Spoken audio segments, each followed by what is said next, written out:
हम सभी को आशीर्वचन से अपने सिंचित करें। हरिओम।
राम कृष्ण वासुदेव नाम भजो रे, राम कृष्ण वासुदेव नाम भजो रे। सब बोलिए। राम कृष्ण वासुदेव नाम भजो रे, राम कृष्ण वासुदेव नाम भजो रे। श्याम सुंदर मदन मोहन ध्यान करो रे, श्याम सुंदर मदन मोहन ध्यान करो रे, श्याम सुंदर मदन मोहन ध्यान करो रे।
राजेश्वरानंद जी को, राजेश रामायण जी उनका लिखा हुआ एक भजन है। सिर पर सीताराम फिकर फिर क्या करना, सिर पर सीताराम फिकर फिर क्या करना, सिर पर सीताराम फिकर फिर क्या करना, सिर पर सीताराम फिकर फिर क्या करना, क्या करना क्या करना, फिकर फिर क्या करना, क्या करना क्या करना, फिकर फिर क्या करना, सिर पर सीताराम फिकर फिर क्या करना,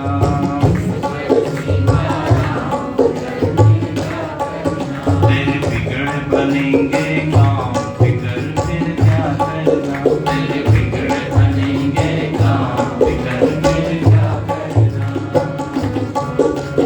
पितु रघुवंशी जानकी मैया, पितु रघुवंशी जानकी मैया, फिर क्यों परेशान हो भैया, फिर क्यों परेशान हो भैया, पितु रघुवंशी जानकी मैया, पितु रघुवंशी जानकी मैया, फिर क्यों परेशान हो भैया, फिर क्यों परेशान हो भैया, तेरे कटेंगे कष्ट तमाम, फिकर फिर क्या करना, तेरे कटेंगे कष्ट तमाम, फिकर क्या करना, सिर पर सीताराम फिकर फिर क्या करना, सिर पर सीताराम फिकर फिर क्या करना। जो जन नाम कथा सत्संगी, जो जन नाम कथा सत्संगी, उनके सहायक श्री बजरंगी, उनके सहायक श्री बजरंगी। जो जन नाम कथा सत्संगी, जो जन नाम कथा सत्संगी, उनके सहायक श्री बजरंगी, उनके सहायक श्री बजरंगी। अतुलित बल के धाम, फिकर फिर क्या करना, अतुलित बल के धाम, फिकर फिर क्या करना, सिर पर सीताराम फिकर फिर क्या करना,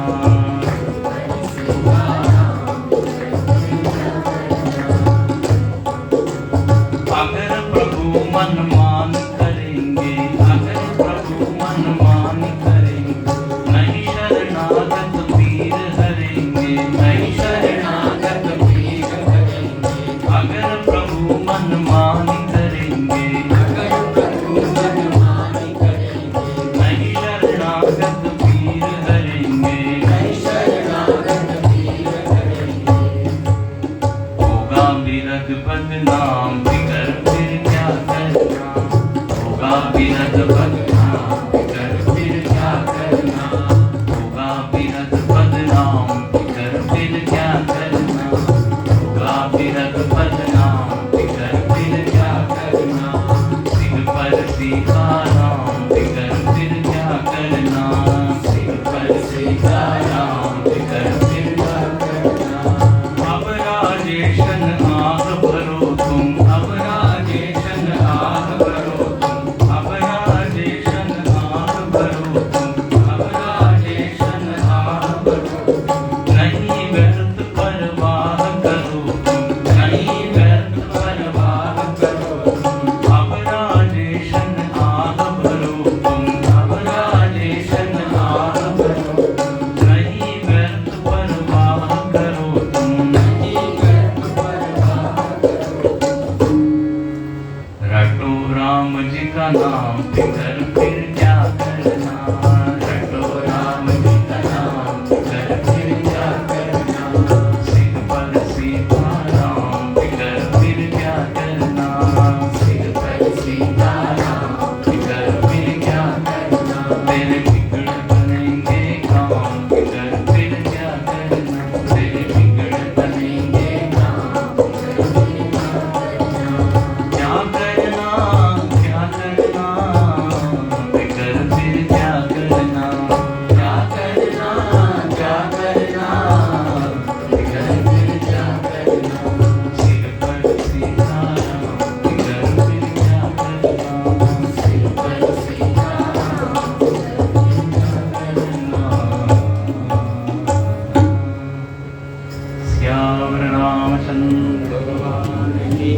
ओम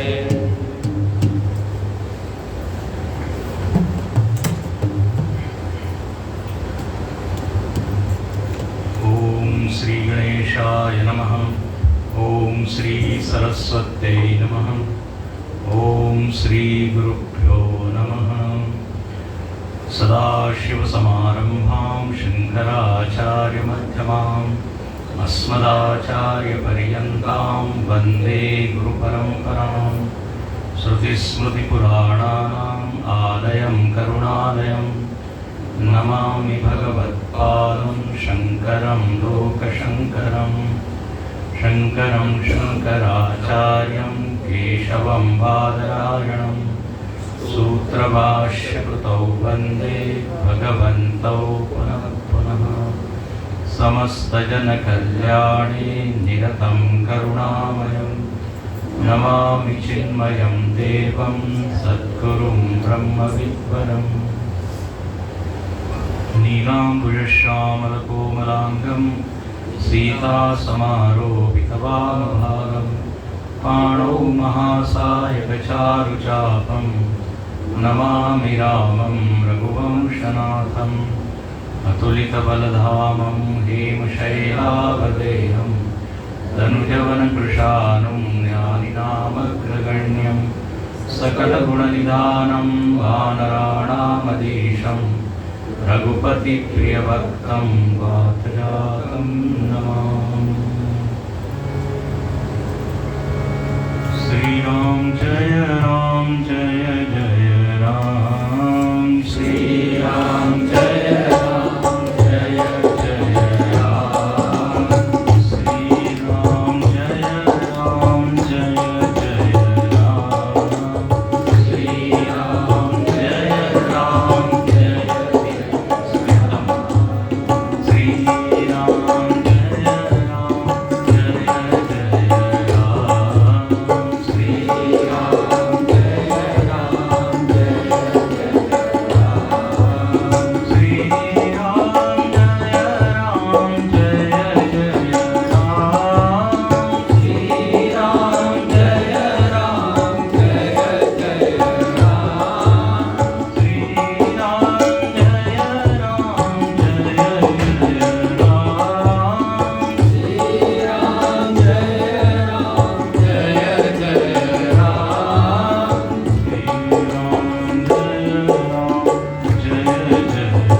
एक अनीह रूप अनामा अज सच्चिदानंद परधामा व्यापक विश्व रूप भगवाना तेहि दरि देह चरित करिनाना।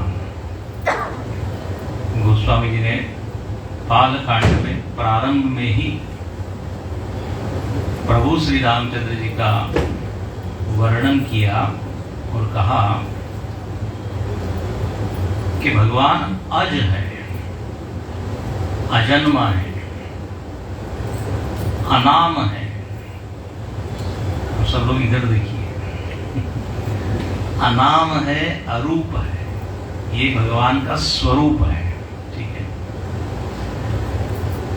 भगवान जैसे हैं ये उनका वर्णन है, नाम रहित, रूप रहित, गुण रहित। लेकिन ऐसा अनाम, अरूप, अकाल परमात्मा तेही धरी देह चरित करी नाना, देह धारण करके नाना चरित्र करता है। सो केवल भगतन हित लागी,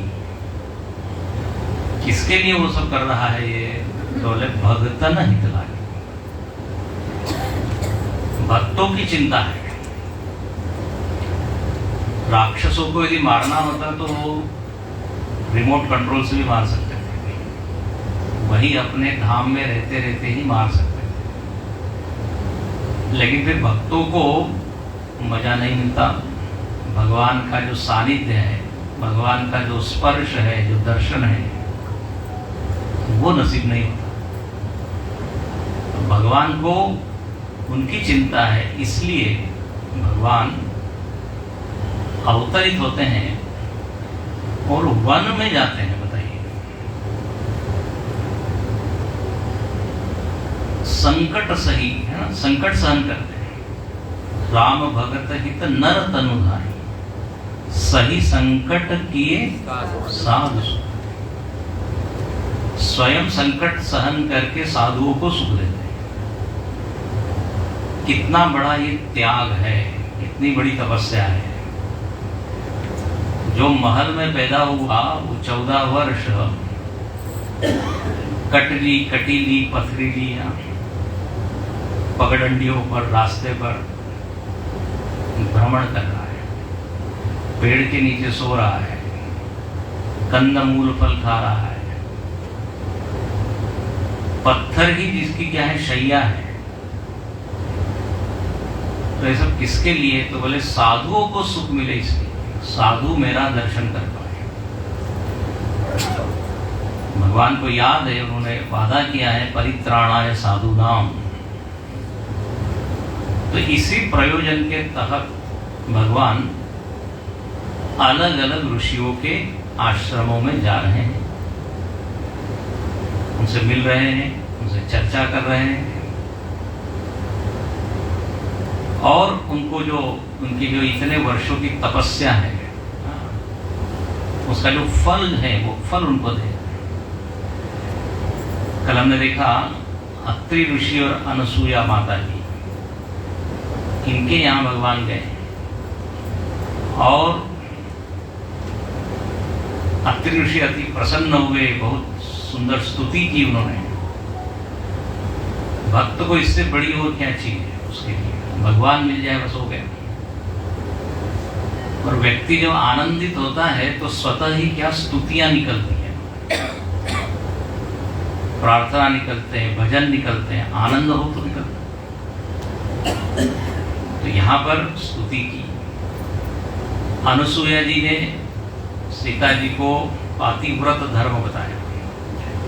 व्रत मतलब होता है कि जहाँ हम अपने आप को जानबूझकर कष्ट देते हैं, है ना, उसको व्रत से उपवास करते हैं। उपवास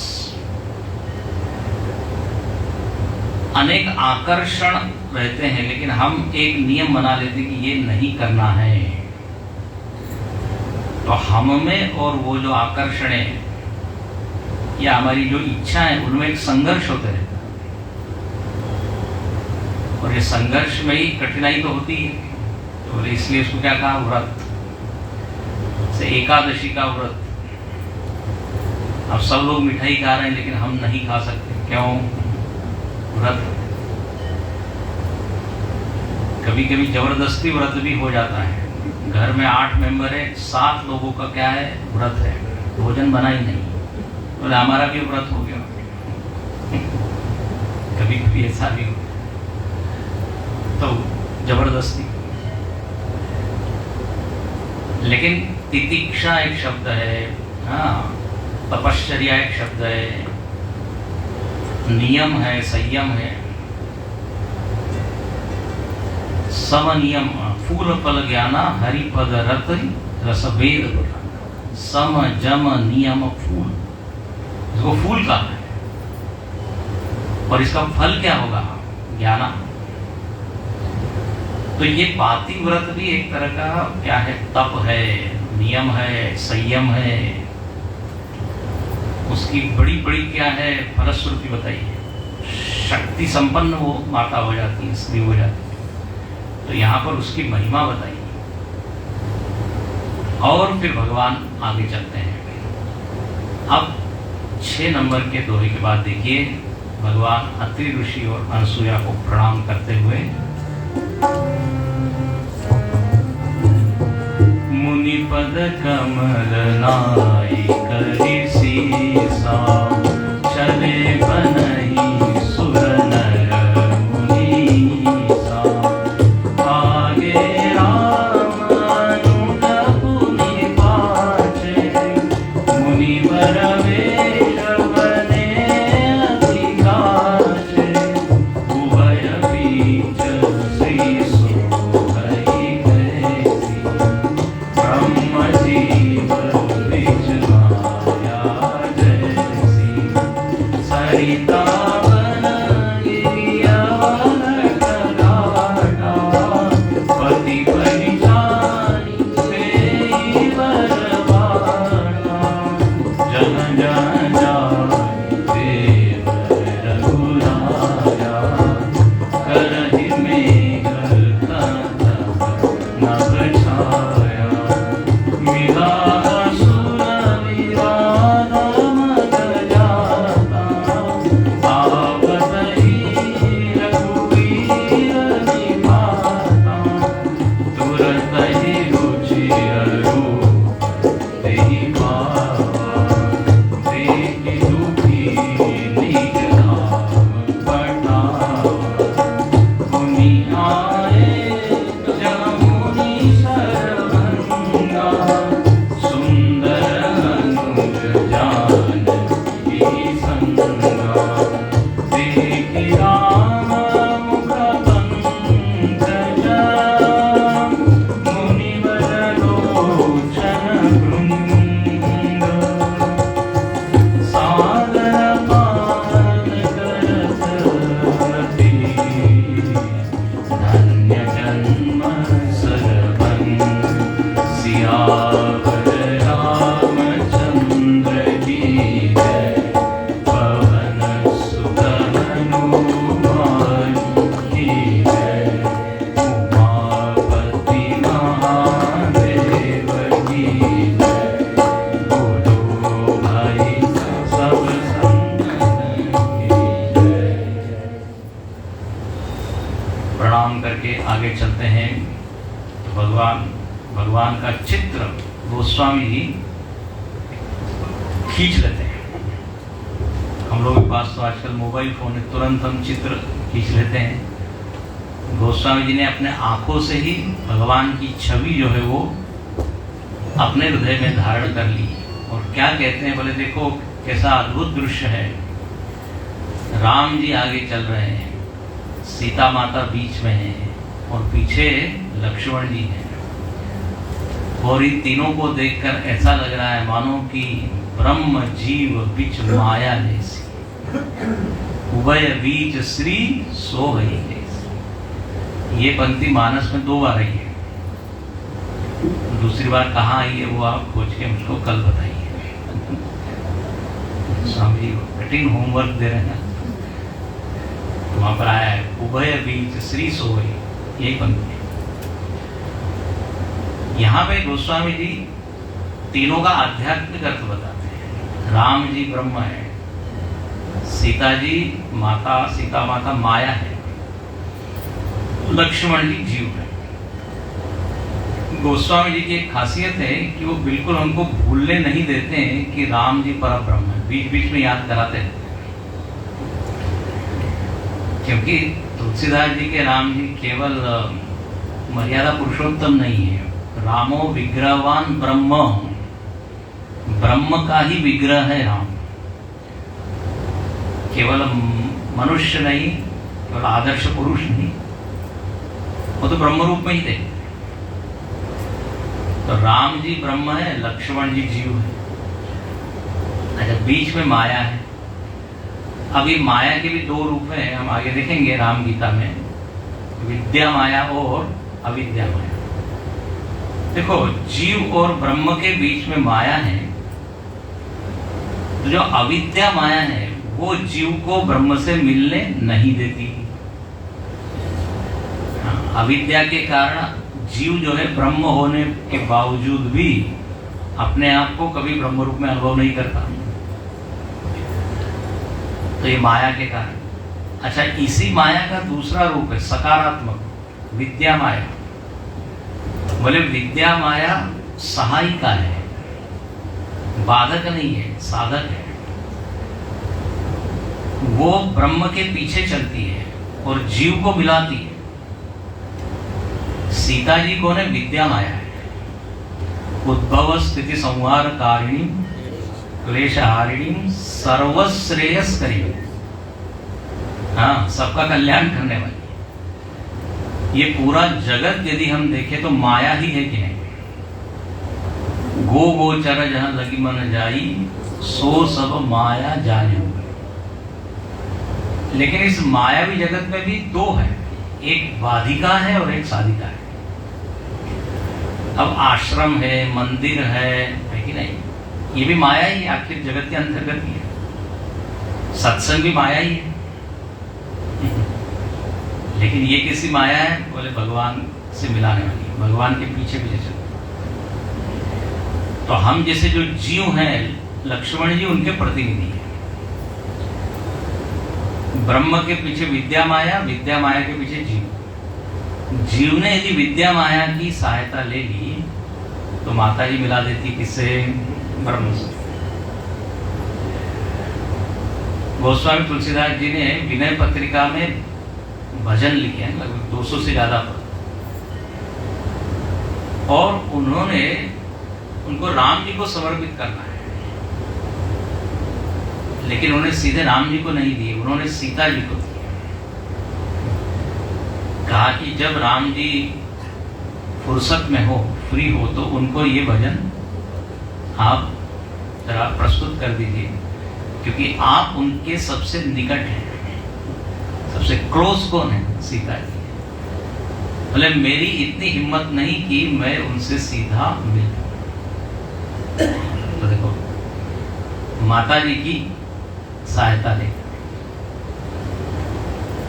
केनोपनिषद में भी कथा आती है, हम सुबह देख रहे हैं ना, उसमें अंत में एक आख्यायिका आती है। वहां पर इंद्र को ब्रह्म का ज्ञान होता है जब उमा पार्वती वहां प्रकट होती, वो उनको ब्रह्म का ज्ञान कराती। अविद्या का नाश देखिए विद्या वृत्ति से होता है, लेकिन ये विद्या वृत्ति क्या है? ये विद्या माया है, उसी का रूप। ब्रह्माकार वृत्ति जिसको हम लोग कहते हैं वेदांत में। गोस्वामी जी का जो रामचरित मानस है, इसमें वेदांत खूब झांकता है बीच बीच में से। वेदांत की श्रुतियां, विचार, सिद्धांत। उन्होंने इतना पहले दिन भी हमने बताया था, मीठा करके वेदांत को इसमें रखा है। ब्रह्म जीव बिच माया जैसे आध्यात्मिक अर्थ है। मानस की कथा में तीनों पहलू है, आदि भौतिक, आध्यात्मिक और आदि दैविक। तीनों ढंग से रामायण की कथा होती है। आध्यात्मिक रामायण भी है, शांति विदेह सुता सहचारी, धर अयोध्या नगर बिहारी, राग द्वेष असुर मारी। अपने भीतर जो राग द्वेष है वही राक्षस है, जो शांति है वही सीता जी है, जो अंतःकरण है, शुद्ध अंतःकरण, वही अयोध्या है। अयोध्या शब्द का अर्थ जानते हैं ना? जहां पर युद्ध न हो उसको कहते हैं अयोध्या। हालांकि आज की अयोध्या में पहले काफी युद्ध हुआ, तब जाके अब शांति। तो अंतःकरण यदि निर्मल है, प्रशांत है, तो यही राम जी का अवतरण होता है। आत्मा रामो विराजते, आत्मा ही राम है।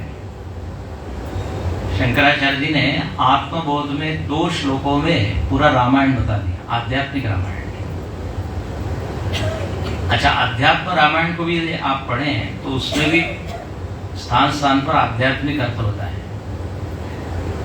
गोस्वामी जी ने एक नाम रामायण लिखा है, नाम रामायण, रामायण में ही नाम रामायण।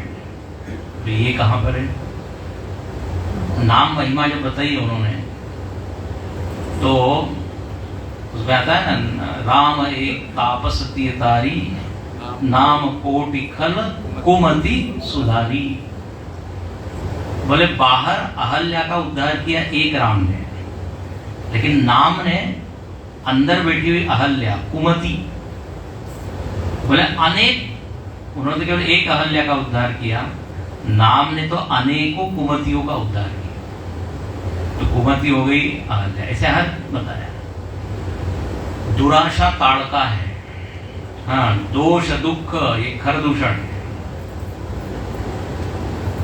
तो आध्यात्मिक ढंग से भी कथा होती है, लेकिन ध्यान रखना, केवल आध्यात्मिक करोगे तो रस खत्म हो जाएगा, हाँ, थोड़ा सा सूखा हो जाएगा। इसलिए आध्यात्मिक अर्थ भी बताने चाहिए, लेकिन कथा को छोड़ना नहीं चाहिए। जो कथा चल रही है उसका जो रस है वो भी लेते जाना चाहिए। तीनों आयाम पुष्ट होने चाहिए। देखो, जब ज्ञान पक्ष से हम कथा करते हैं तो कथा में गहराई आ जाती है, और भाव की दृष्टि से जब कथा करते हैं तो उसमें रस आता है। और दोनों चाहिए कि नहीं? केवल उथली उथली कथा तो फिर सबको ही मालूम है। ये पूरा जो रामायण का कथानक है सबको मालूम है, यहाँ जितने लोग बैठे हैं, कि आगे भगवान इनसे मिलेंगे, फिर सीता हरण होगा, फिर शबरी के पास जाएंगे। आदौ राम तपोवनादिगमनम हत्वाम विवक्कांचनम वैदेही हरणम जटायुमर्म, है ना, एक श्लोक में हो गया। लेकिन यदि उसकी गहराई समझना है तो फिर ज्ञान पक्ष, उसमें डूबना है तो फिर नहीं। तो एक वो कवि ने तो मजाक में बोल दिया, बोले इतना बड़ी पोथी लिख के गए तुलसीदास जी, एक राम एक रावण ना, एक ब्राह्मण एक क्षत्रिय ना, एक ने एक की लुगाई चुराई, दोनों में वो हुई बहुत लड़ाई, तनिक बात नो बातन ना, तुलसी लिख गए पोथन ना। समझ में आने के हो गया राम।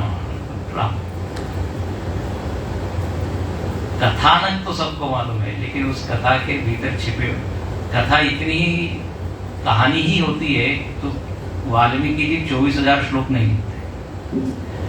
अच्छा, वाल्मीकि जी तो राम जी के साथ के, राम जी के समय के हैं, राम जी को उन्होंने देखा है, तभी तो उनका मन हुआ ना कि पूरे लोगों को, समाज को ज्ञात होना चाहिए। तो ये यहाँ पे आध्यात्मिक पक्ष बताया, ब्रह्म जीव विच माया। भगवान आगे चलते हैं, नदी पर्वत घाटियां, इनको पार करते करते भगवान जा रहे हैं। अचानक देखा कि एक राक्षस आया, असुर, उसका नाम क्या है? बोले विराट, विराट नाम का एक असुर आया, और वो जो है एकदम भगवान की ओर दौड़ता है, सीता जी को खाना चाहता है, राम जी को खाना चाहता है, बड़ा भयंकर असुर है। भगवान ने अपने बाणों से उसके हाथ काट दिए, पैर काट दिए, लेकिन मरता नहीं है। बोले मर नहीं रहा है, क्या बात है? तो कहते ऊपर से आकाशवाणी हुई, बोले इसका मरण ऐसे नहीं होगा, इसका मरण होगा जब इसको एक खड्डे में, गड्ढे में गाड़ दो। अब उसका वो जैसा ही था, तो वर मिला हुआ था कि वैसे ही और किसी से मरेगा नहीं। तो भगवान ने उसको उस तरह से मारा है, और जब मारा है तो उसमें से गंधर्व रूप प्रकट हो। वास्तव में गंधर्व था, शाप के कारण वो असुर बना हुआ था। अपने यहाँ पे कहानियों में ये भी खूब आता है, हाँ, जैसे मणिग्रीव, नल कुबेर और मणिग्रीव। भगवान ने उखल लीला की, कृष्ण भगवान ने वो 2 पेड़ों के बीच में से उखल निकाला, 2 पेड़ धड़ाम से गिरे, उसमें 2 गंधर्व बन गए। यमला अर्जुन के वो पेड़ थे, तो तो गंधर्व को शाप मिला था, वो वृक्ष योनि में थे, उनका उद्धार होना था भगवान के हाथों से। अब ये कथा क्या आती कि शाप मिला, एक योनि को प्राप्त हुआ, उसके बाद फिर वापस पूर्व अपने रूप को प्राप्त हुआ। इसका अर्थ यही समझना चाहिए कि हम लोग जो अच्छे भले होते हैं, कुछ गलतियां कर बैठते हैं, तो अपना असली जो अच्छापन है, अच्छा रूप है, वो क्या हो जाता है, आवृत्त हो जाता है। तो फिर जब किसी संत की कृपा होती है, भगवान की कृपा होती है, तो फिर वो जो आवरण है, अविद्या का आवरण, अंतःकरण की अशुद्धि, वो दूर होती है। तो यहाँ सीख यही है कि भाई कुछ गड़बड़ ना करे, नहीं तो मालूम नहीं क्या बन जाएंगे। अब बताइए, वो भरत राजा क्या बन गए, हिरण बन गए, मृग बन गए, इतने अधिक आसक्त हो गए। वो याद रखा उन्होंने काफी साधना की थी, इसलिए उनकी स्मृति बनी रही कि मैं पूर्व जन्म में ये योगी था या राजा था, लेकिन उस गलती के कारण ये हुआ, तो अब आगे मैं बिल्कुल आसक्त नहीं होऊंगा। इसलिए अगले जन्म में उनका क्या नाम हुआ, जड़ भरत। मतलब बीच में क्या शाप मिल जाता है या अधम योनि की प्राप्ति होती है। तो यहाँ पर अच्छा, भगवान ये भी यहाँ पर संकेत करते हैं कि देखिए, आपका जीवन पूरी तरह ही नष्ट हुआ है ऐसा नहीं, अभी आप में है अच्छाई। थोड़ी देर के लिए आपको सजा मिल गई, अब आप वापस मौका है, फिर से आप गंधर्व बन गए, वापस अपना जीवन अच्छे से जिए। ये यहाँ पे सब संकेत होता है। अब कहते हैं ये जो विराध है, सीता जी को, राम जी को खा रहा है, ये विराध मतलब क्या, आसुरी वृत्तियां हैं ना, आसुरी वृत्तियां, नेगेटिविटी, ये ज्ञान, भक्ति, वैराग्य सबको खा जाती है। क्रोध आया, ईर्ष्या आई, द्वेष हुआ, उस समय आप श्रवण कर सकते हैं क्या? उस समय ज्ञान होगा ही नहीं, मन अवेलेबल ही नहीं हुआ, उपलब्ध ही नहीं हुआ। इसलिए इनको भगवान मारते हैं, आसुरी वृत्तियां। विराट को मार के भगवान पहुंचे हैं कहाँ? बोले पुनियाए जा मुनि सरभंगा, सर्वंग ऋषि के पास भगवान पहुंचे। और सर्वंग ऋषि ने जैसे ही भगवान का दर्शन किया, ओहो, उनके नेत्र तो से भौरे के जैसे हैं, और भगवान का मुख कैसा है, कमल की तरह, मुख कमल। राम जी की स्तुति में हम क्या बोलते हैं, नवकंज लोचन कंज मुख कर, कंज, हाँ कंजारो, सब कंज कंज। कंज मतलब क्या, कमल। कम मतलब है पानी, पानी में जो पैदा होवे, कम जायते। तो यहाँ पे कितना सुंदर है, शरभंग ऋषि के नेत्र देखो, भौरे जो है वो फूल में बिल्कुल रसपान करते हैं, हाँ पुष्प रस पान करते। तो शरभंग जी के आंखें भगवान का जो मुख कमल है, और उसका रसपान कर रहे हैं, छवि को पी रहे हैं। होता है ना, रूप माधुरी, गुण माधुरी, लीला माधुरी, वंशी माधुरी कृष्ण भगवान की, ऐसी राम जी की भी है। तो रूप माधुरी का पान कर रहे हैं, और भगवान कह रहे हैं अरे अब आप कुछ बोलिए भी, आपको एक टक ऐसा देखते ही रहे, प्रेम से ही देख रहे हैं, लेकिन ऐसे भाव में वो मस्त हो गए हैं, बोलने का मन नहीं हो रहा है। लेकिन मुनि तब बोलने लगे, क्या बोलते हैं, कह मुनि सुनु रघुवीर कृपाला, शंकर मानस राज महाना, जात रहो विरंची के नामा, सुनयो श्रवण बन हरि हरि रामा, चितवत पंथ रहो दिन राति, अब प्रभु देखी जुड़ानी छाती, नाथ सकल साधन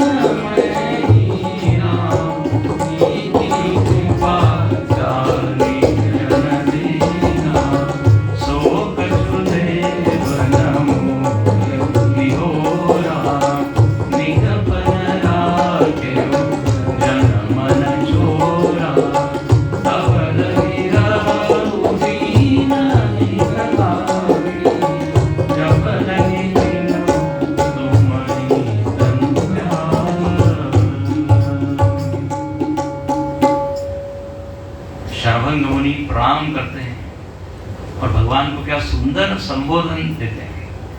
बोले शंकर मानस राज मराला, शंकर जी के मन रूपी मानसरोवर के आप राजहंस हैं। गोस्वामी कविता देखिए, शंकर जी का मन क्या हो गया? मानसरोवर। अच्छा, आप यदि मानसरोवर में जाए तो ऐसा कहते हैं वहां पे हंस जो है, हाँ, वो विचरण करते हैं। सुबह सुबह 3 बजे जो लोग उठते हैं उनको कुछ जैसे कुछ दिखता है तो कहते हैं राजहंस। तो शिव जी का मन मानसरोवर है, उसमें राजहंस कौन है? राम जी। अभिप्राय ये है कि शिव जी एक क्षण भी राम जी का ध्यान छोड़ते नहीं। तो आप शिव जी के मनरूपी सरोवर में निरंतर विचरण करने वाले हैं। और वो मुनि कितनी सुंदर बात कहते हैं, कहते भगवान मैं तो जा रहा था कहाँ? ब्रह्मलोक, विरंची के लोका। मतलब इन्होंने इतनी उपासना की थी कि ब्रह्मा जी ने इनको स्पेशल एक विमान भेजा था, क्या बोलते हैं, चार्टर्ड विमान। तो ब्रह्म एयरवेज वहां से एक आया था, ब्रह्मलोक से एयरलाइन होती, अपने यहाँ पे सारे देवताओं की हाँ पर्सनल है, इंद्र एयरलाइन। हाँ, आप पढ़िए शिव जी के विवाह में सब लोग अपने अपने विमान में बैठ के आते हैं। तो जात रहो विरंच के धामा, ब्रह्मा जी ने भेजा था क्योंकि उतनी साधना उनकी थी। लेकिन मैंने जब ये श्रवण किया कि आप यहाँ आ रहे हैं तो मैंने वो फ्लाइट कैंसल कर दी। बोले वाह, ब्रह्मलोक में क्या मिलेगा? अब जब साक्षात ब्रह्म यहाँ आ रहा है तो ब्रह्मलोक में क्या करेंगे? कितनी सुंदर बात है। यहाँ पर भी साधना के सारे सिद्धांत हैं। आप कितने भी लोक लोकांतर में चले जाइए, ब्रह्म ज्ञान से ऊंची चीज कोई नहीं। ठीक है ना? क्षीणे पुण्य मरते लोकम विशंति। किसी भी लोक में जाइए, पुनरावर्तिनो अर्जुन, आ ब्रह्म भुवना लोकान पुनरावर्तिनो। यदि हमको नित्य सुख चाहिए, परमानेंट सुख चाहिए, परमानेंट मुक्ति चाहिए, तो बोले लोक से भी विरक्ति रखिए, लोक के प्रति वैराग्य। इह उत्तरार्थ फल भोग विराग, विराग की परिभाषा बताइए। इह स्वर्ग भोगेशु इच्छा राहित्यम, वैराग्य उसको कहते हैं कि इस लोक और परलोक के भोगों में कोई इच्छा न हो। यह परम वैराग्य। महर्षि पतंजलि जी ने पर वैराग्य कहा। वैराग्य के 4 प्रकार होता है। अपर वैराग्य, पर वैराग्य, जैसे राम गीता में आता है, तृण सम सिद्धि 3 गुण त्यागी, कहिए तात सो परम वैराग्य। बस मतलब लोक लोकांतर क्या है, थोड़ा ज्यादा वहां सुख मिलेगा और क्या है। लेकिन याद रखना, किसी भी लोक में चले जाइए, वहां मन के दोष तो वैसे ही बने रहते हैं। आप स्वर्ग लोक का वर्णन खूब पढ़ते हैं, ईर्ष्या इत्यादि होती रहती है इंद्र को, ब्रह्मा जी को मोह हो जाता है, भागवत में पढ़िए। इंद्र को अभिमान हो जाता है। तो जो यहाँ पे हम लोग जिन दोषों से ग्रस्त है, वहां पर भी वही। हाँ, लेकिन वहां शारीरिक रूप से बहुत अच्छी है सब चीजें। कभी हम क्या वृद्ध नहीं होते, न तत्र जरया विभेति, स्वर्गे लोके न किंचित हाँ भयमस्त। रोग नहीं, जरा अवस्था नहीं। आपने कभी सुना है क्या इंद्र जो है आईसीयू में एडमिट है? ऐसा तो नहीं। जरा अवस्था भी नहीं, वहां नित क्या कहते हैं, तरुण रहते हैं, युवा रहते हैं। भोगों की प्रचुरता है। मैं स्वर्ग लोक की बात कर रहा हूं। ब्रह्मलोक में ऑफकोर्स ब्रह्मा जी ज्ञान देते हैं, ब्रह्मा जी वेदांत पढ़ाते हैं ब्रह्मलोक में। लेकिन वो भी यदि हम योग्य हो और हमारी इच्छा हो तो, यदि नहीं हो तो फिर नहीं पढ़ाते, क्योंकि वापस बैक टू मनुष्य। नहीं तो ब्रह्मलोक से लोग मुक्त होते हैं। तो यहाँ पर शरभंग ऋषि बिल्कुल स्पष्ट जानते कि अब ब्रह्म साक्षात है। तो फिर और चितवत पंथ रहे दिन रात, जब से मालूम पड़ा है कि आप इधर आने वाले हैं, मैं बस याद कर रहा हूँ कब आएंगे कब आएंगे। और स्वयं की ओर देखकर वो कहते हैं कि यदि आपने दर्शन दिया है तो इसमें मेरी कोई भी भूमिका नहीं है। नाथ सकल साधन में ही, ये तो आपकी कृपा है। देखो, एक होता है पुरुषार्थ, प्रयत्न, अपनी साधना, और एक है कृपा। कितनी भी हम साधना करें लेकिन अंतिम परिणाम तो भगवान के हाथ में ही है, कृपा से ही मिलता है। अब मोहि, हाँ क्या कहते हैं, भरोसा हनुमंता, बिन हरि कृपा, बिन हरि कृपा मिला ही नहीं सत्संग। सत्संग मिल रहा है तो वो भी कृपा के कारण, विवेक हो रहा है तो वो भी कृपा के कारण। बिनु सत्संग विवेक न हो, राम कृपा। एक कृपा एक ऐसा फैक्टर है, एक ऐसा घटक है जो अदृश्य है लेकिन वो अनुभव में आता है। एक महात्मा जी से पूछा कि आप इतनी भगवान भगवान की बात करते हैं, क्या आपने भगवान को देखा है? बोले देखा तो नहीं है लेकिन महसूस जरूर किया है, एहसास जरूर हुआ है। वो बिल्कुल ही पर्दे के पीछे है ऐसा नहीं है, और अदृश्य ही है ऐसा नहीं। विभिन्न परिस्थितियों के द्वारा, विभिन्न घटनाओं के द्वारा वो अपना एहसास दिलाता है कि हाँ मैं तुम्हारे साथ हूं। सारे संतों का हम लोगों का भी है, लेकिन हम लोग उतना ध्यान नहीं देते। हम लोग कहते हैं मेरे कारण ही हुआ। थोड़े संवेदनशील हो और ईमानदारी से विश्लेषण करें तो कृपा ही है और क्या है। हम क्या कर सकते हैं, अपनी कितनी शक्ति है। अरे शरीर के भीतर क्या क्या चल रहा है हमको मालूम है क्या? किसके हम कर्ता हो सकते हैं? भोजन कैसे पचता है मालूम नहीं, खून कैसे बह रहा है बन रहा है मालूम नहीं, बहुत सारी चीजें। अगले क्षण क्या होगा मालूम नहीं। तो हम क्या अभिमान करें कि हमारे करने से हो रहा है? बिल्कुल यहाँ बढ़िया बात है, कीन कृपा जानी जन दीना। और आप कैसे हैं, तो यहाँ पे भगवान के लिए एक विशेषण दिया। बोले आप जन मन चोरा, आप जन मन के चोर हैं, मन को चुराने वाले। पांचवी चौपाई है, सो कछु देव न मोह नियारो, और पढ़ा जो हमने, निज पन राख्यो जन मन चोर। चित्त चोर हैं आप। गोस्वामी जी ने कहा आप गलती कर रहे हैं, चित्त चोर तो कौन है? कृष्ण भगवान है। अरे बोले दोनों एक ही है। वहां भी उन्होंने चित्त को चुराया, यहाँ भी चुराया। चित्त चोरा यशोदा की बात। भगवान राम ने भी बहुत रोके, इसलिए तुलसीदास जी का मन हो ही गया कि यहाँ राम जी को भी बोल दिया जाए, तो मन चोर। शिव जी का भी एक नाम है, तस्कराणाम पतये नमः, चोरों के स्वामी। हाँ, और कृष्ण के लिए तो कहा ही है, चौराणाम अग्रगण्यम, सब चोरों में आगे। किसी ने कहा कि ये भगवान कृष्ण रात में क्यों आए 12 बजे, दिन में आना चाहिए ना। तो एक संत ने कहा देखो चोर लोग रात में ही आते हैं। इसलिए रात में। तो मन का हरण करने वाले भगवान है, मनोहर। चित्त चोर, मन चोर, आप तो मन को चुराते हैं। आपने मेरे मन को चुरा लिया, ब्रह्मलोक को, इसलिए मैंने छोड़ दिया। और जोग जप तप व्रत, ये जो कुछ भी मैंने किया है वो अब आपको मैं समर्पित करता हूं। उन्होंने सब समर्पित किया और बोले बस एक ही वर दीजिए मुझको, प्रभु कह देई भगति वर लीना। भक्ति का वर ले लिया।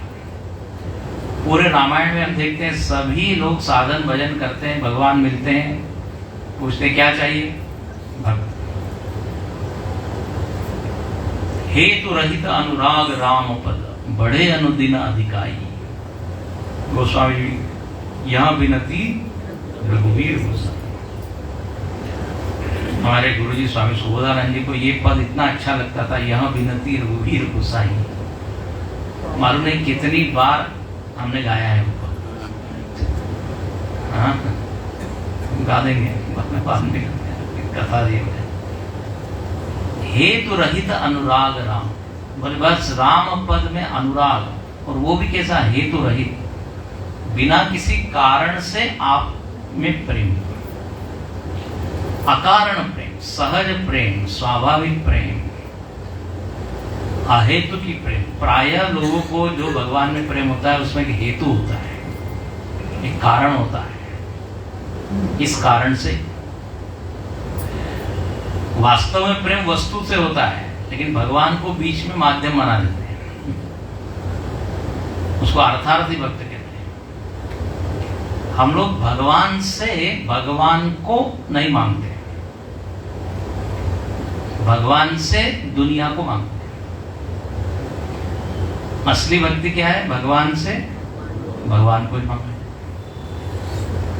ये यहाँ पर वही मांगा, बस हमको भक्ति दीजिए, मतलब आपके साथ हमारा मन नित्य जुड़ा रहे।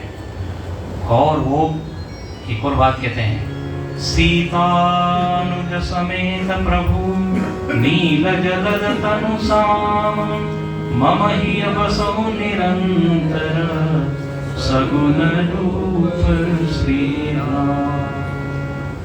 मैं यही चाहता हूँ कि सीता जी, राम जी, लक्ष्मण जी सब, और इतना ही नहीं, जलद तनु श्याम, नील वर्ण के प्रभु राम, वो मम ही हृदय बसहु निरंतर, निरंतर बस हृदय में। ऐसा नहीं 2-4 दिन के लिए जैसे हम होटल में जाते हैं, हम बोले नित्य निरंतर हमारे हृदय में आप रहिए, सगुण रूप श्री राम। और वो क्या कहते हैं, बोले अब बस जीवन का प्रयोजन पूरा हो गया, मैं आपकी ही प्रतीक्षा कर रहा था, अब इस देह धारण करने का कोई उद्देश्य या ध्येय रहा नहीं, तो अब मैं अपने शरीर को योगाग्नि में क्या करता हूं, भस्म करता हूं। बस भगवान आप सामने खड़े रहिए, आपका दर्शन करते करते मैं देह को त्यागूंगा। शर्वंग ऋषि की यही इच्छा थी, इसलिए भगवान इनके पास में यहाँ पधारे हैं, क्योंकि भगवान को सबकी इच्छा पूरी करनी है, जिसकी जो इच्छा है। कल हम कह रहे थे भगवान कल्प वृक्ष की तरह है, तो कहते हैं यही विधि सर रचि मुनि सरभंगा। उन्होंने जो है एक चिता रची, उसमें बैठे हैं, और असक ही जोग अग्नि तनु जारा, 8वें दोहे के बाद पहली जो योगाग्नि में उन्होंने अपने देह को भस्म किया, भगवान का ध्यान करते करते, भगवान से ये मांगते हुए कि आप हमारे हृदय में हमेशा रहिए। जब आप शबरी जी का प्रसंग देखेंगे, प्रसंग, वहां पर भी यही बात हुई। शबरी जी ने भी योगाग्नि में अपने देह को समर्पित। अच्छा, अब ये शर्वंग ऋषि की गति कहाँ हुई, ये कहाँ पहुंचे हैं? तो बोले राम कृपा वैकुंठ सिधारा। वैकुंठ में, वैकुंठ उसको कहते हैं जहां पर कोई कुंठा नहीं, मतलब मन के कोई दोष नहीं, वैकुंठ। एक वैकुंठ एकादशी होती है, वैकुंठ द्वादशी एक दिन होता है, पवित्र दिन। हाँ, चतुर्दशी ठीक है, उसके आगे वैकुंठ लगा हुआ, इसलिए मुझको याद आया। तो बोले वैकुंठ भगवान नारायण जहाँ पर है, वहां पर इनकी गति। अच्छा, किसी ने प्रश्न किया कि अब भगवान का दर्शन हुआ तो उनको तो मुक्त हो जाना चाहिए था। लेकिन यहाँ लिखते हैं कि नहीं नहीं, प्रथम ही भेद भगति बर लाए।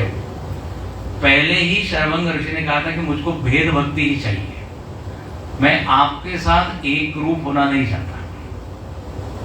मैं आपसे अलग रहकर हाँ आपकी लीला को देखना चाहता हूँ, आपकी भक्ति करना चाहता हूँ। देखिए भक्त लोग जो है ना वो भेद भक्त नहीं मानते, भेदभाव अभेद भाव नहीं मानते।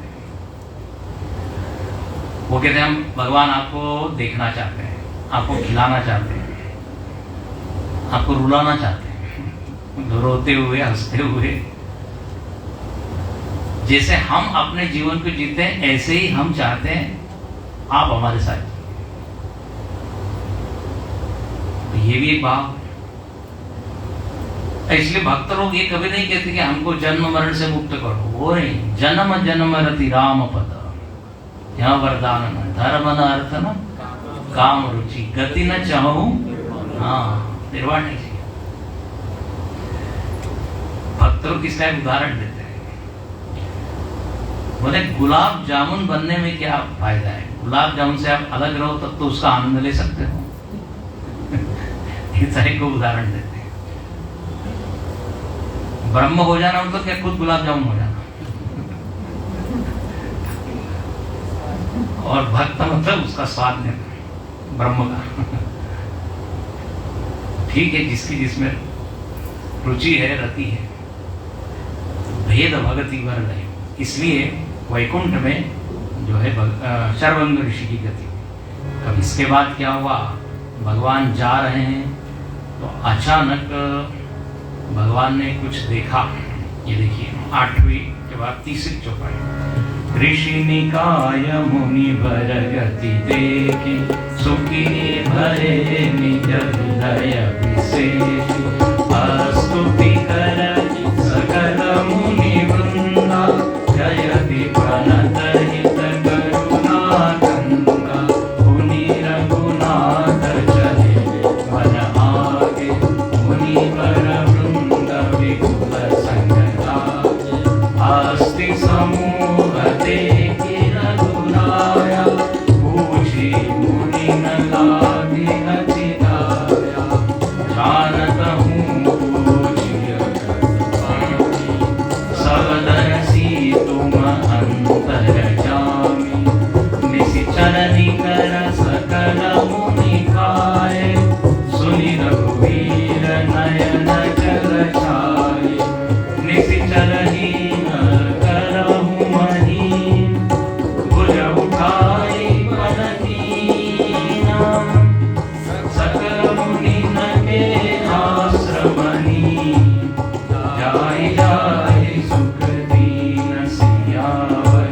रामचंद्र की जय, पवन सुत हनुमान की जय। उमापति महादेव की जय, बोलो भाई सब संतन की जय। शरभंग ऋषि की जब गति देखी, वहां पर अनेक ऋषि मुनि लोग थे। सब कहने लगे अरे धन्य है ऐसे ऋषि। सब लोग बड़े सुखी हुए, सब लोग भगवान की भी स्तुति करते हैं और जय जयकार करते हैं। और भगवान आगे चले हैं तो अचानक भगवान ने एक दृश्य देखा। क्या देखा, तो अस्थि समूह, हड्डियों का एक क्या समूह देखा, एक ढेर। और किसी पशु की हस्तियां नहीं, मनुष्यों की। वो देख के एकदम ठिठक गए, रुक गए, ये क्या है। साथ में ऋषि मुनि लोग थे, उनसे पूछी मुनि ने लागी अति दाया। बताइए ये क्या है, किसकी अस्थियां हैं। तो मुनि लोग कहते हैं महाराज आप तो सर्वज्ञ है, सर्वांतर्यामी है, जानत हूं आप सब जानते हैं, लेकिन हमको बड़प्पन देने के लिए आप पूछ रहे हो, मानो कि हम सर्वज्ञ हैं और आप अल्पज्ञ हो।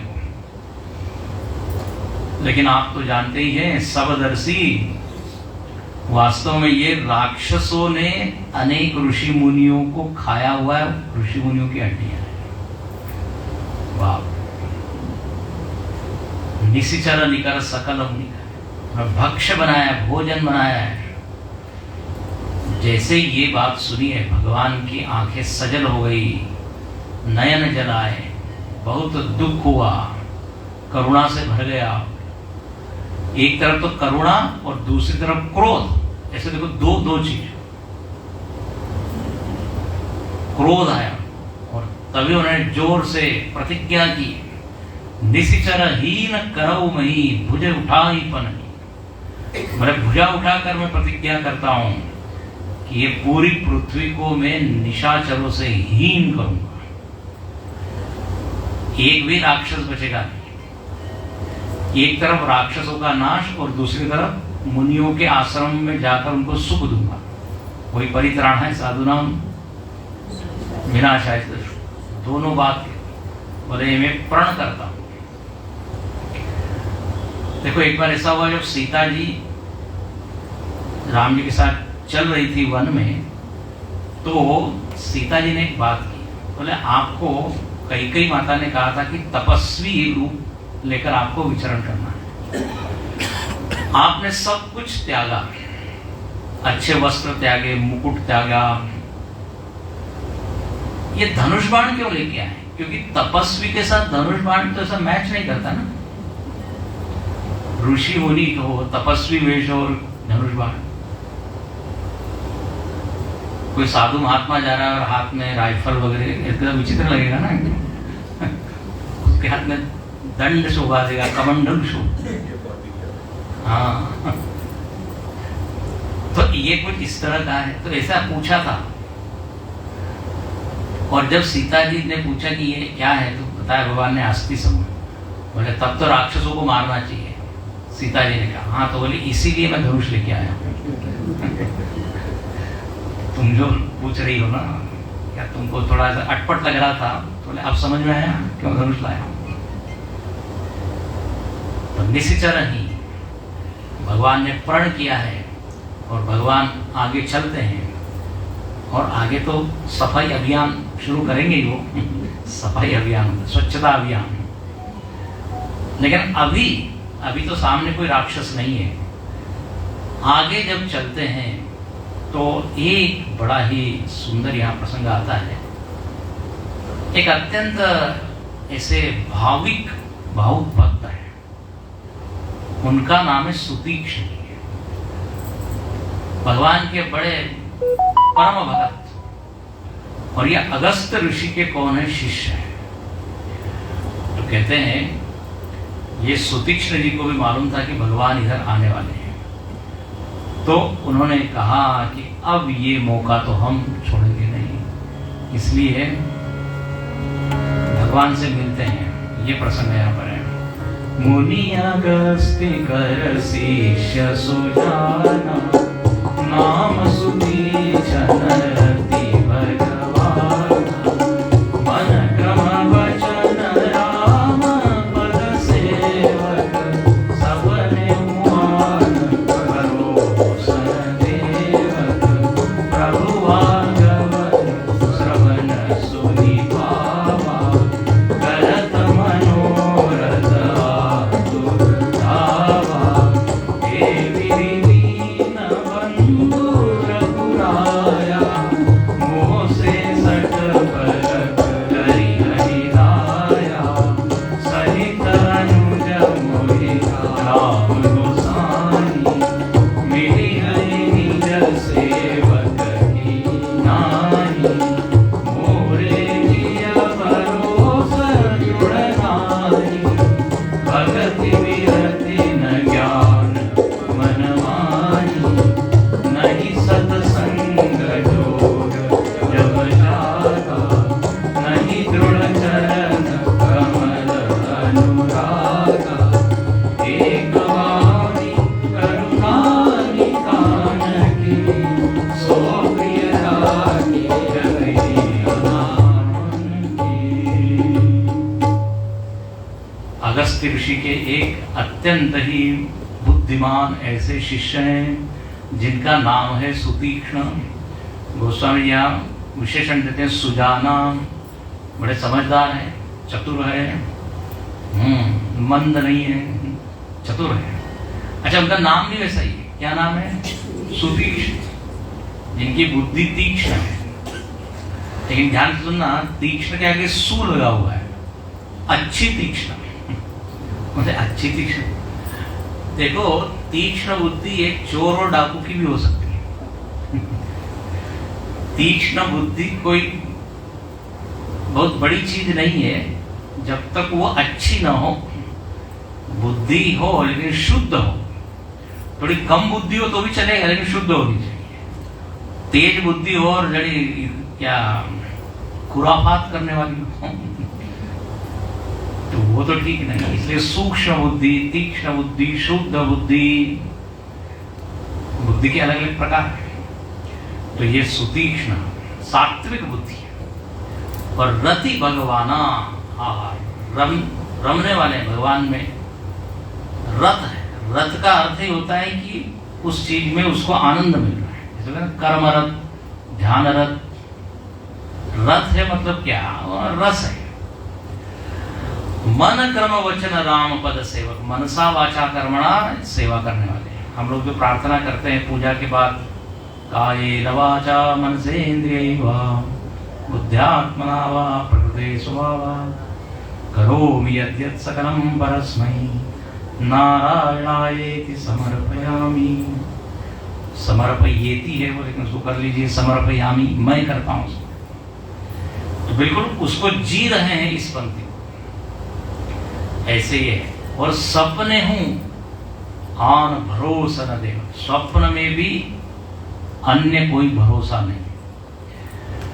ये अनन्य भक्त इसको कहते हैं। अनन्य मतलब अन्य शरणम अपश्यम, कहीं और शरण देखते ही नहीं, कहीं और भरोसा या आधार या आश्रय।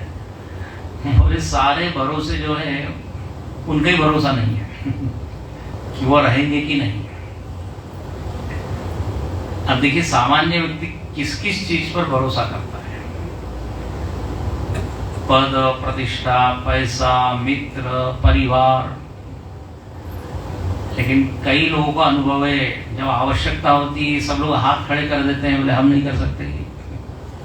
होता है ना? और जब सब लोगों से निराशा मिलती है तब लोग कहते हैं अब तो भगवान का ही भरोसा है। होते कि नहीं? भरोसा, भरोसे लायक जो है उसी के ऊपर भरोसा करना चाहिए। कई बार हम उदाहरण देते हैं महाभारत का। महाभारत में पांचों जो पांडव है, सबके भरोसे के जो विषय है वो अलग अलग है। भीम कहता है कि मेरे पास भुजाओं का बल है, हम जीत जाएंगे। प्रतिज्ञा पे प्रतिज्ञा कर रहा है, प्रण ले रहा है। युधिष्ठिर कहता है मुझको धर्म का सहारा है, कभी हमने अधर्म किया नहीं। युधिष्ठिर तो इतने विनम्र है और इतने धर्मराज उनको कहते हैं। वो दुर्योधन को भी दुर्योधन ही बोलते, सुयोधन बोलते। इतने विनम्र और सरल है। युधिष्ठिर, युद्ध में भी जो स्थिर बुद्धि वाले हैं वो युधिष्ठिर। तो धर्म है तो फिर यतो धर्म ततो जय। नकुल सहदेव को किसका भरोसा है? तो एक को ज्योतिष विद्या पे भरोसा है, फिर सही मुहूर्त पे युद्ध शुरू कीजिए, जीत जाओगे। दूसरा कहता है अच्छे घोड़ों का आप चुनाव कीजिए, अश्व अच्छे हो तो बस आप जीत जाओगे। सब लोगों का अलग अलग नहीं भरोसा। अच्छा, उधर दुर्योधन का भरोसा किस पर है? बोले कर्ण है हमारे पास। अर्जुन को मारने वाला कौन है? कर्ण।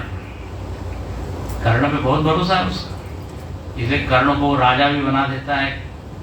कर्ण को कोई भी बुरा कहता है तो उसको बुरा करता है। कर्ण के भरोसे जीतेंगे। और शकुनी कहता है ये सब झंझट करने की कोई जरूरत नहीं, अपने पास पासे हैं, बिना युद्ध के हम आपको उनका सारा राज्य दिखाएंगे। और सफल भी हुआ। बोले एक बूंद खून की बिना किराए, बिना वेस्ट की हम दिला देंगे। सबके भरोसे अलग अलग है, लेकिन एक है अर्जुन। उसका भरोसा किस पर है? कृष्ण पर। वो चुन सकता था नारायणी सेना, लेकिन उसने किसको? निहत थे कृष्ण को चुना। मैंने न बस कृष्ण है तो कोई चिंता नहीं। महाभारत में कथा आती है कि भीष्म ने एक दिन प्रतिज्ञा कर ली कि अब मैं कल तो अर्जुन को मारूंगा ही, क्योंकि दुर्योधन बहुत नाराज होता था भीष्म पे कि आप पूरे मन से नहीं युद्ध कर रहे, हाफ हार्टेडली, क्योंकि आपका मन तो पांडवों की तरफ है, ठीक से आप युद्ध नहीं कर रहे हो, बाण नहीं चला रहे हो। भीष्म ने कहा ठीक है अब कल देखना, और कल तो हम मार ही देंगे। अब सारे पांडव खेमे में हड़कंप मच गया, लोगों को रात भर नींद नहीं, योजना बना रहे हैं कैसे करें क्या करें। लेकिन मजेदार बात है, जिसका मरण होने वाला है वो आराम से सो रहा है, अर्जुन। लोगों ने उठाया, बोले अरे तुमने सुना नहीं क्या भीष्म ने क्या प्रतिज्ञा की, सो रहे हो? अर्जुन ने क्या कहा, बोले कृष्ण जाग रहा है ना, कृष्ण यदि जाग रहा है तो मैं सुरक्षित हूं। देखो कितना भरोसा है उसको। इसको कहते हैं अनन्य भक्ति, न अन्य इच्छा, न अन्य लक्ष्य, न अन्य कोई संकल्प, एक भरोसो एक बल एक आस विश्व, एक राम घन श्याम चातक तुलसीदास, चातक की तरह। तो यहाँ पर ऐसे ये है सुतीक्ष्ण जी, सब ने आन भरोसा न दे। हम लोग तो मालूम नहीं कितने जगह भरोसे हैं, कितनी चीजें हमने, हाँ बोले समस्या आएगी तो ये मदद करेगा वो मदद करेगा, बैंक बैलेंस है और शेयर हैं और क्या क्या है। यहाँ पर कहा भक्त का तो भरोसा क्यों करो, और बोले प्रभु आगमन श्रवण सुनि पावा, करत मनोरथ आतुर धावा। जैसे उन्होंने श्रवण किया है कि राम जी बस आ रहे हैं, आतुर हो गए और भाव से भर गए, भाव विभोर हो गए। अच्छा, और देखिए भक्त का एक लक्षण होता है कि वो आत्मनिरीक्षण करता है। तुरंत उनका ध्यान अपनी ओर गया कि क्या मुझको भगवान दर्शन देंगे, मतलब क्या मैं इतना योग्य हूं क्या। तुरंत अपने दोष, अपने गलती। कई बार ऐसा होता है, बड़े गुरु जी लोगों के साथ हम जाते हैं तो ध्यान अपनी ओर ही होता है कि हमने क्या क्या गलतियां की, जो कहा था वो नहीं किया है, ऐसा होता है।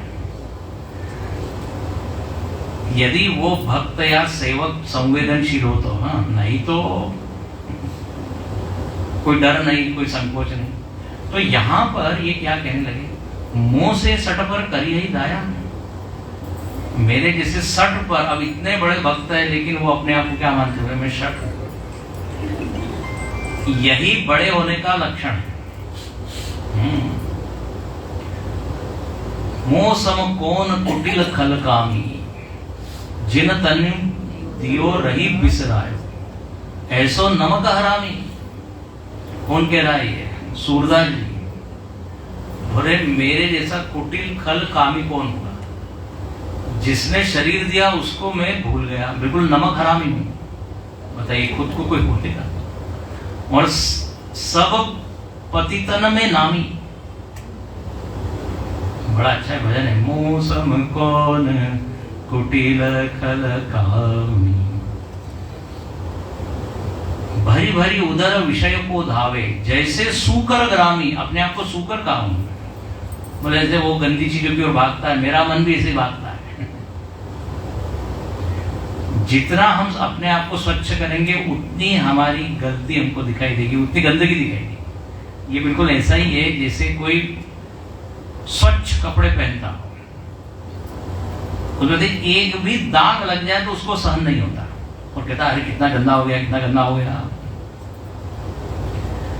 लेकिन जिसका कपड़ा पूरी तरह मैला हुआ उसको क्या है, 2-4 दाग लग जाए तो भी डिजाइन बन जाए। तो देखो ये भक्त लोग, संत लोग,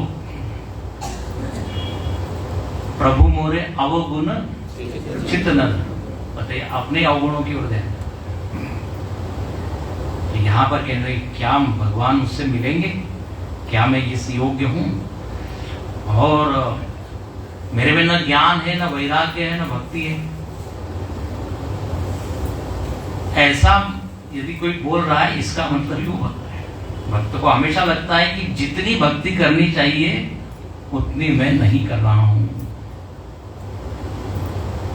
अच्छा, एक तरफ तो अपने को देख रहे हैं, दूसरी तरफ भगवान को याद कर रहे हैं। बोले नहीं नहीं, देखो ऐसा है, भगवान तो दीन दयालु है, मोह सम दीन न दीन ही था। भगवान का तो ये स्वभाव है, भगवान ज्यादा हमारी शुद्धि इत्यादि नहीं देखेंगे, वो तो अपनी ओर से कृपा करेंगे, क्योंकि उनका स्वभाव ही है कृपा करना। अभी जो मैंने भजन गाया, सिर पर सीताराम फिकर फिर क्या करना, गाया ना, बड़ा अच्छा भजन था। उसमें एक पंक्ति यही है, यदि आप हमको शरण नहीं देंगे तो क्या आपका जो बिरद है, बिरद होगा बदनाम। आपको फिर अपना जो ये नाम है कि शरणागत वत्सल, ये वापस ले जाना चाहिए। शरणागत वत्सल है मतलब क्या, जो दीनहीन कुछ नहीं है, उसके ऊपर भी जो कृपा करें। अरे भाई, हमने खूब साधन भजन किया और उसके बाद भी कृपा हो रही तो वो भी क्या कृपा है कि नहीं। तो यहाँ वो कहते हैं कि अरे भगवान का तो स्वभाव ही है, रघुवीर तुमको मेरी लाज, उसके अंदर भी आता है ना, पति तो उदाहरण, पतितों का उद्धार करना यही आपकी बिरद है, आपकी ख्याति है। तो मैं अपनी ओर देखता हूं तो पतित हूं, लगता है कि कुछ नहीं हुआ, लेकिन भगवान की ओर देखता हूं विश्वास आ जाता है।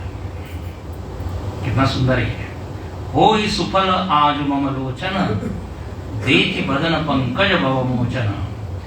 देखो, मनोरथ भी कर रहे हैं, अभिलाषा भी है देखने की, स्मरण भी कर रहे हैं, और उनके मन में आतुरता भी है, इस तरह से उनका मन है। और अब उनको सूझ ही नहीं रहा है, दिसी हर विदुष पंथ नहीं सूझा। कभी आगे जाते हैं, कभी पीछे जाते हैं। बोले अरे भगवान इधर से आ रहे हैं ना, लगता है मैं ही दौड़ के वहां चले जाऊं, अब कब आएंगे मालूम नहीं, इसलिए मैं ही चले जाऊं। नहीं नहीं, ऐसा करना ठीक है, भगवान को अच्छा लगेगा कि नहीं। कभी नाराज हो जाए और भगवान रास्ता ही बदल दे तो ठिठक जाते, रुक जाते, फिर वापस आते हैं। अच्छा, किस देश में से आ रहे हैं भगवान, किस देश में मैं जा रहा हूं, देश मतलब दिशा, उनको ध्यान ही नहीं है। को मैं चलो कहां नहीं पूछा। बोले मैंने ये पूछा नहीं कि कौन से रास्ते से भगवान आ रहे हैं, उस रास्ते में जाना चाहिए।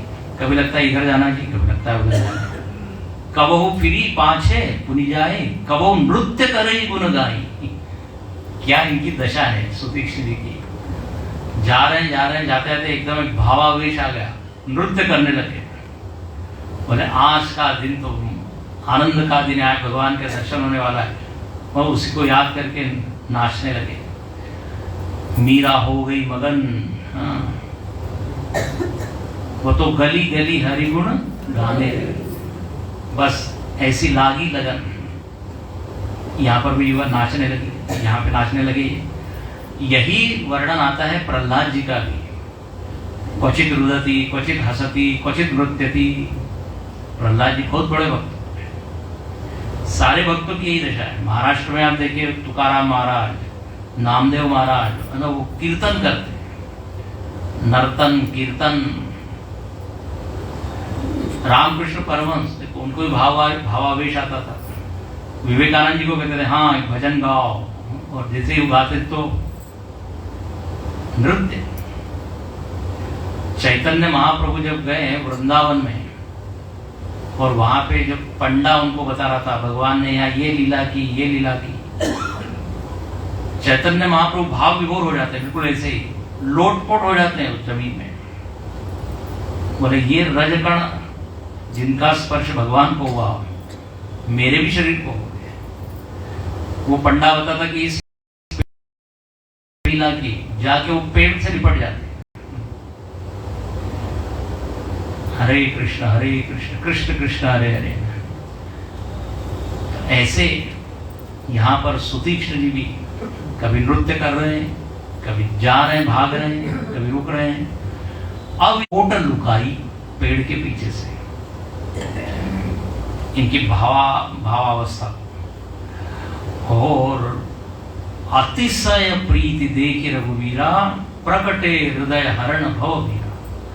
भगवान ने कहा देखो ये सुदीक्षित जी इतने मेरे से प्रेम करते हैं, प्यार करते हैं, अब मैं इनको अपने इनके हृदय में ही दर्शन दे देता। तो अचानक सुदीक्षित जी ने हृदय में ही भगवान का क्या दर्शन किया और एकदम बैठ गए वो। अरे बोले भगवान यही है। मुनि मग माज अचल हुई बैसा, पुलक शरीर पनस फल जैसा। हृदय में दर्शन पाकर एकदम बैठ गए और शरीर पुलकित हो गया। कैसे? रोए खड़े हो गई जैसे कटहल का, रोमांचित हो।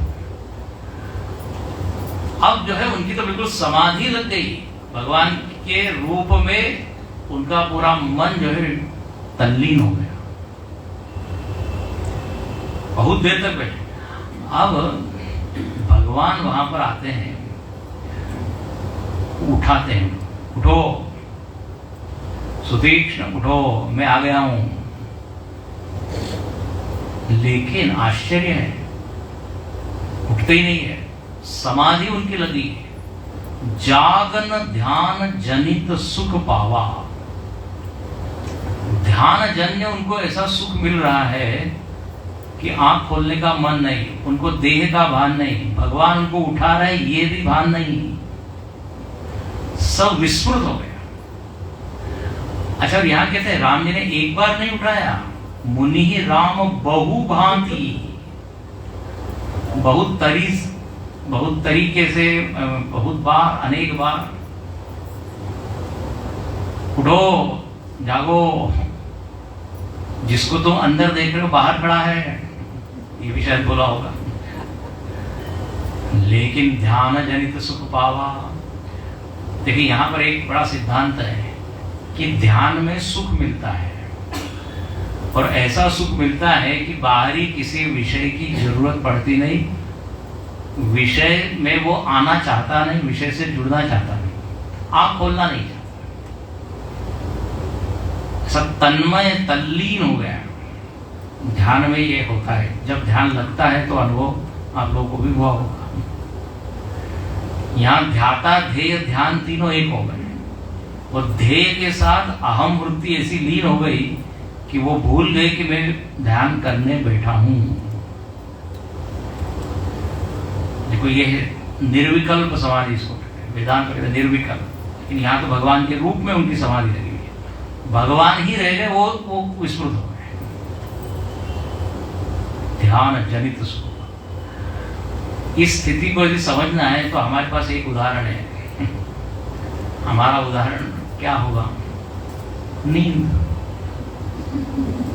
नींद में बिल्कुल ऐसी स्थिति होती है कि नींद में सुख मिलता है। हम लोग तो ये नहीं कह सकते ध्यान जनित सुख पाओ, नींद जनित सुख पाओ।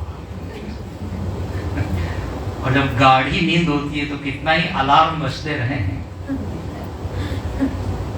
कुछ भी नहीं जाता अपने काम तक। उठो उठो। कलयुग में ऐसे गुरु और क्या कहते हैं ऐसे शिष्य है कि गुरु लोग उठा रहे हैं, उठो। वो शिष्य को उठा रहे हैं, गुरु उठो। हाँ उठता हूँ गुरु जी। 5 मिनट बाद उठो। हाँ उठता हूँ। फिर गुरु जी ने कहा चाय तैयार है, उठो। तुरंत उठ गया।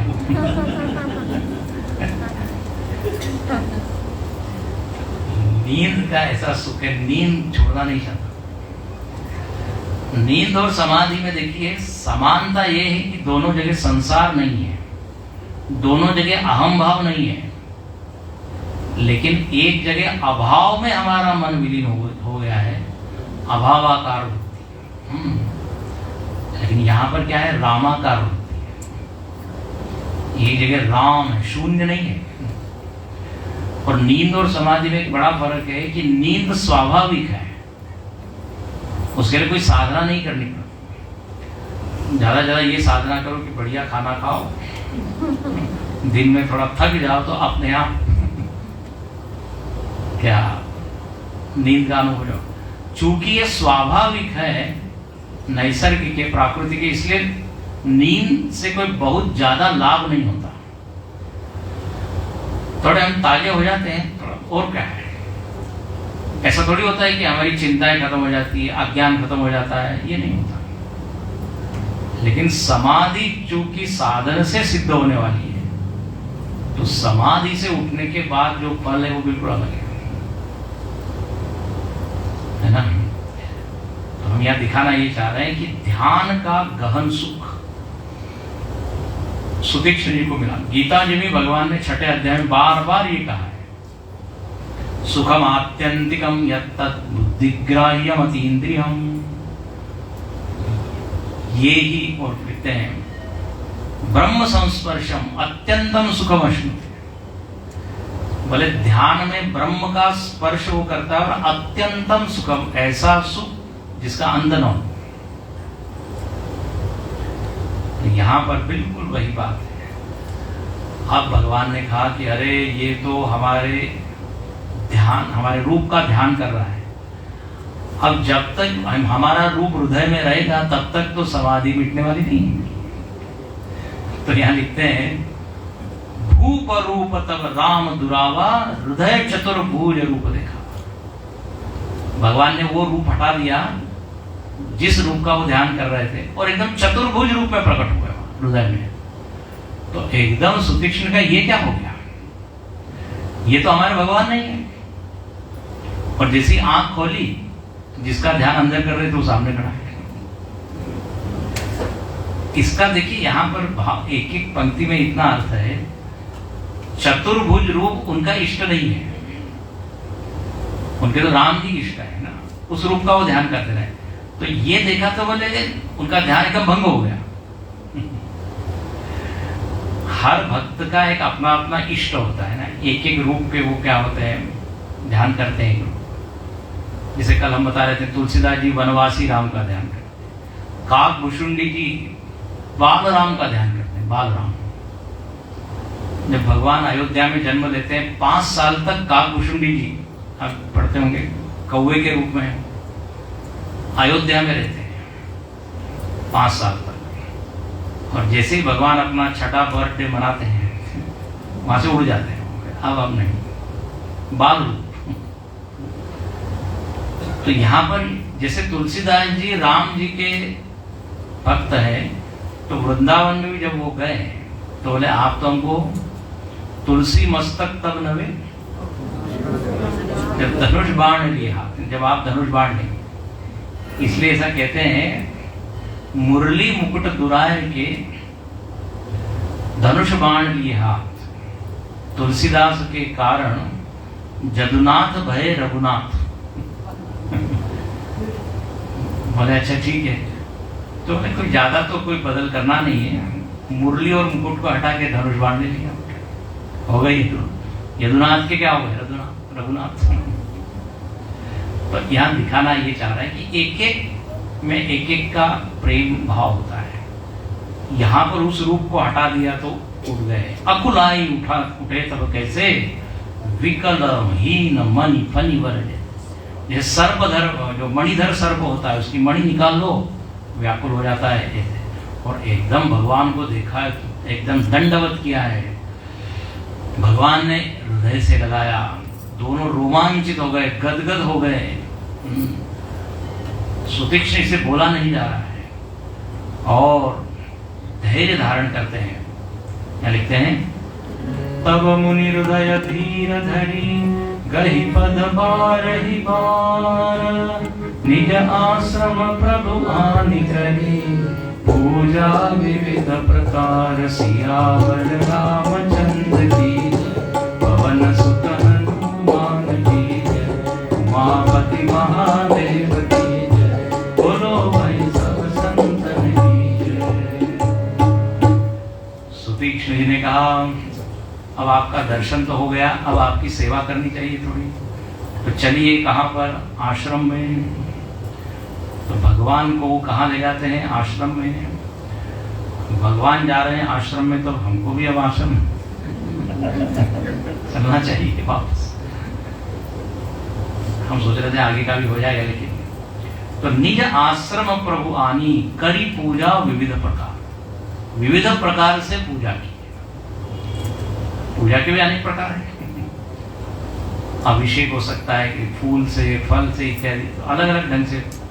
और सुतीक्ष्ण जी कहते हैं मैं आपकी स्तुति करना चाहता हूँ, लेकिन अब मैं क्या स्तुति करूँ, मेरे पास तो उतना ज्ञान नहीं है, मैं अल्पज्ञ हूँ, मेरी बुद्धि अल्प है।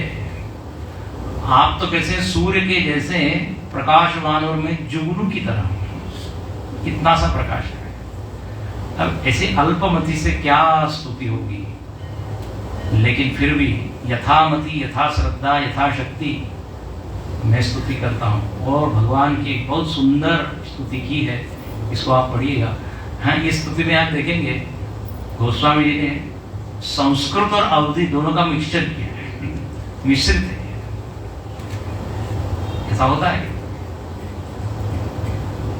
तो कुशानु हूँ, भानु हूँ, ये तो विसर्ग लगा के क्या हुआ सब। और निशिचरी करी वरुत मृगराज, दोनों शब्द है, बड़ी मीठी ये स्तुति है।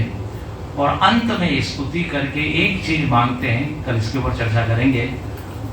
बोले भगवान आप यदि प्रसन्न हैं तो आप मुझको एक चीज दीजिए। बोले क्या? मैं चाहता हूं कि मुझको एक अभिमान रहे हमेशा, अभिमान। भगवान ने क्या अभिमान? सब लोग तो क्या मांगते हैं कि हमारा अभिमान खत्म हो, नष्ट हो, और तुम मान रहे हो अभिमान?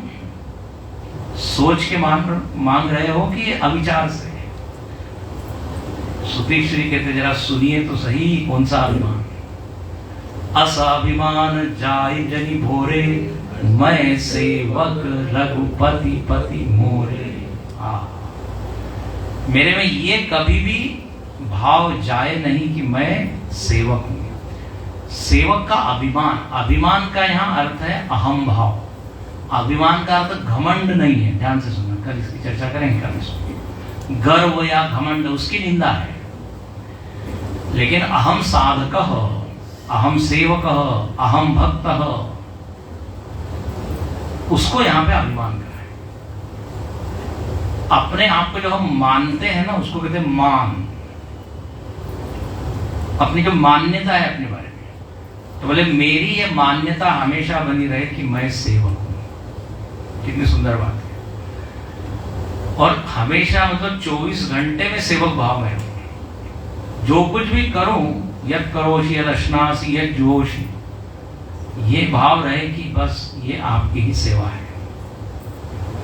ऐसा उन्होंने मांगा है। अत्यंत सात्विक सुंदर बात मांगी है। और उसके बाद का प्रसंग बड़ा अच्छा है। अगस्त ऋषि के पास भगवान जाते हैं। सुतीक्ष्ण जी को जब मालूम पड़ता है कि आप अगस्त ऋषि के पास जा रहे हैं, तो रुकी जरा, हम भी आपके साथ चलेंगे। क्यों चलेंगे तो कल बताएंगे।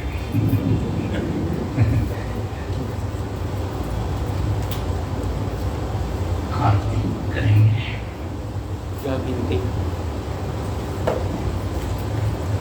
इनकी विनती है कि यहाँ विनती वाला भजन सुना दिया जाए। यहाँ विनती चलो सुना देते हैं। यहाँ विनती रघुवीर गोसाई, जो सारे ऋषि मुनि लोग यही विनती करते हैं, सुतीक्ष्ण जी इत्यादि, वही गोस्वामी जी भी करते हैं। इसमें कहते हैं कि एक हमारी विनती है, चाहो न सुगति सुमति संपत्ति कछु। मैं कुछ नहीं चाहता, सुगति सुमति संपत्ति सदगति कुछ नहीं चाहिए। बोले हमारे पास लोग आते हैं तो यही तो मांगते हैं, इन्हीं में से कोई चीज। आप सबको ही मना कर दे रहे हो तो फिर बची क्या चीज? बोले एक चीज बच गई है, हेतु रहित अनुराग रामपद, अनुराग प्रेम। और इतना ही नहीं, बढ़े अनुदिन अधिकारी। एक दिन वाला प्रेम नहीं चाहिए, एक दिन वाली भक्ति नहीं चाहिए, हमेशा बनी रहे ऐसी भक्ति। और एक और चीज मांगी है। भगवान ने कहा कि ठीक है तुम मेरी भक्ति करो, मेरा स्मरण करो, तुमको किसने रोका है? तुमको किसने रोका है? तो गोस्वामी जी कहते हैं कि कुटिल कर्म ले जाही मोही जहां जहां अपनी बड़ी आई। बोले जो कर्म है ना, ये कर्म बाधा बनते हैं। वो कर्मों में मैं इतना व्यस्त हो जाता हूं कि आपका नाम लेना भूल जाता हूं। ये समस्या है। भगवान ने कहा इट इज योर प्रॉब्लम, मैं क्या करूं। ऐसा इंग्लिश में नहीं बोला। तुम अब बिजी हो, व्यस्त हो और नाम नहीं लेते तो हम क्या करें, हमने तो आपको दिया हुआ है। अब इस समस्या का निदान तो आप ही करो, समय निकालो और करो, स्मरण करो। गोस्वामी जी कहते नहीं होता, लेकिन बोले एक उपाय है। तुलसीदास जी ने बहुत मीठी बात की। उन्होंने कहा देखो मैं तो आपको याद नहीं कर सकता, आप मुझको याद कर लीजिए। मतलब आप मेरा ध्यान रखिए, मैं तो ध्यान नहीं रख पाता, आप मेरा ध्यान। कितनी सुंदर बात। जैसे एक शिशु होता है, उसको मालूम नहीं कहाँ खतरा है, कहाँ आग है, कहाँ पानी, उसका ध्यान कौन रखती है? माता जी। इस तरह मांगा है।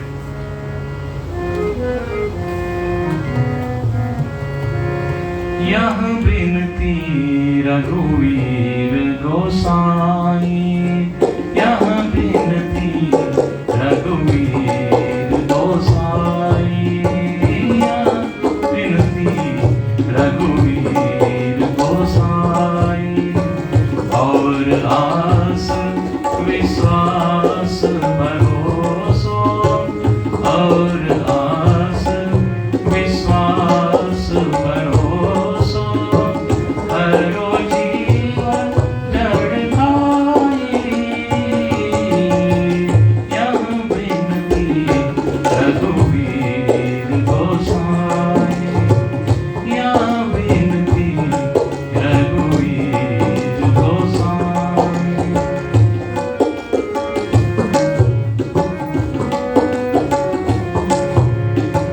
कुटिल कर्म ललचाही मोहि, कुटिल कर्म ललचाही मोहि, जहाँ जहाँ अपनी बरियाई, जहाँ जहाँ अपनी बरियाई। आता जानी छिन छोर चांडियो, आता जानी छिन छोर चांडियो, कमट अंड की नाई, कमट अंड की नाई। यह बिनती रघुवीर गोसाई, यह बिनती रघुवीर। चाहो न सुगति सुमति संपत्ति कछु,